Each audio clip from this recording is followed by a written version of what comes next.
नमस्कार, मैं हूँ आपका दोस्त विजय विद्रोही। हमारे खास कार्यक्रम विजय फैक्टर में आप सबका स्वागत है। तो राहुल गांधी आज फिर बिहार में थे। पिछले 4 महीने में वो तीसरी बार बिहार पहुँचे हैं। कन्हैया कुमार की रैली पदयात्रा में थे, जो पलायन रोको और रोजगार देने के नाम पर हो रही है। बेगूसराय में खास तौर से थे। वही बेगूसराय जो कन्हैया कुमार जहाँ से वो आम दलों की तरफ से लोकसभा का चुनाव लड़े थे और हार गए थे। तो क्या बेगूसराय राहुल गांधी ने इसलिए चुना क्योंकि कन्हैया कुमार क्या विधानसभा का चुनाव बेगूसराय से लड़ सकते हैं? एक बड़ा सवाल।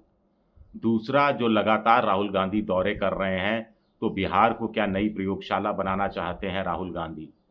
तीसरा सवाल, जो नए-नए प्रयोग हो रहे हैं कि डिस्ट्रिक्ट कांग्रेस कमेटी को मजबूत बनाया जाए, डिस्ट्रिक्ट कांग्रेस कमेटी का जो प्रेज़िडेंट है वो सुझाव दे कि विधानसभा चुनाव और लोकसभा चुनाव के लिए उनके इलाके से किसको उम्मीदवार बनाया जाना चाहिए, उसकी शुरुआत क्या बिहार के विधानसभा चुनाव से राहुल गांधी करने वाले हैं?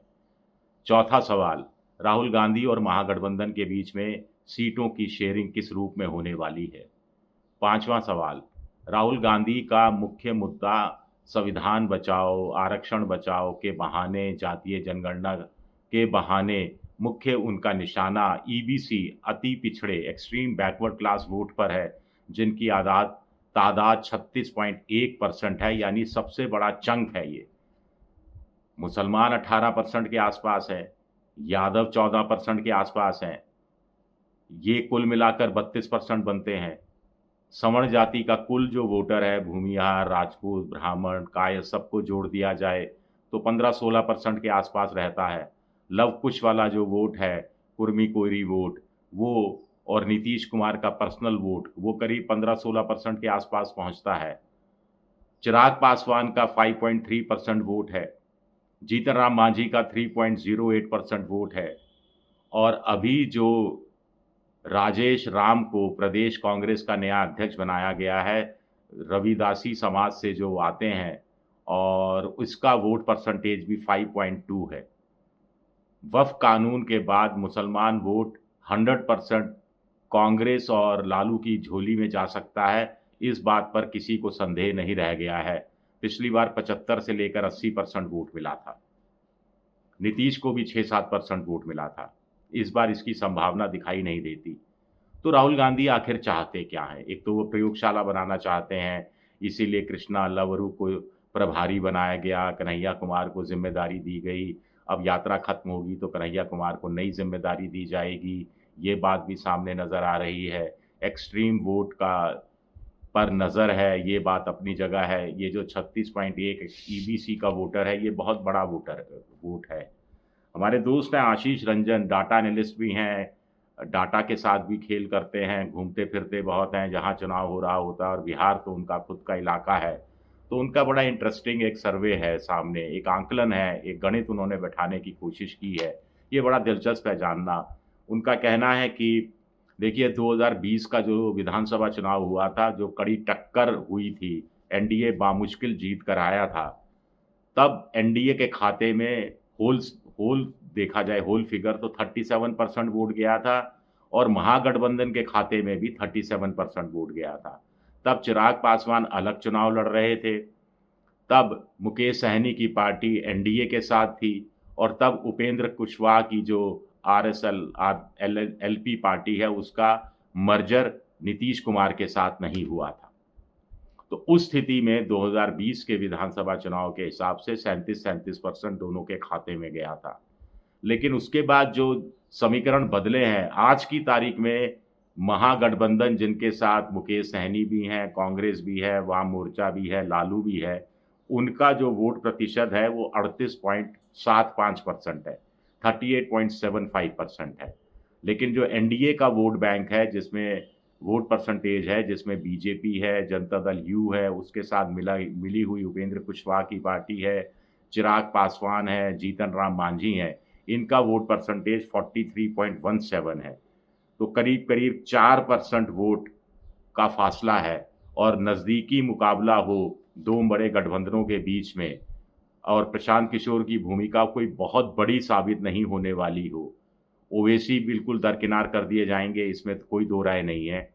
तो ऐसी स्थिति रहती है तो 4% का जो वोट का मार्जिन एनडीए के पक्ष में है, उस हिसाब से एनडीए एक तरफ़ा ये चुनाव जीतती हुई दिखाई दे रही है। 2 तिहाई बहुमत से ज़्यादा उसको मिलता दिखाई दे रहा है।